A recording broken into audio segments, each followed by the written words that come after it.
Adobong baboy ni Mr. Iginisa muna ang mga karne sa sarili nilang mga mantika. Nang nag-golden brown na ang ating mga karne, isunod naman natin yung ating luya at isunod na rin natin ang ating bawang at haluin natin ng saglit. At isunod natin yung ating laurel, pamintang buo at haluin ng saglit.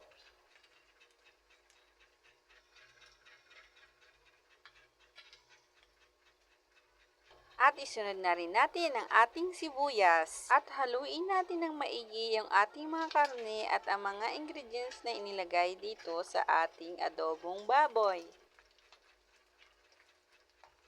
At lagyan natin ang pangalawang kulo ng ating karne kanina. At hindi ko na nabidyoan ang paglagay ng toyo pero naglagay ako ng konti para sa pagpakulay ng ating adobo.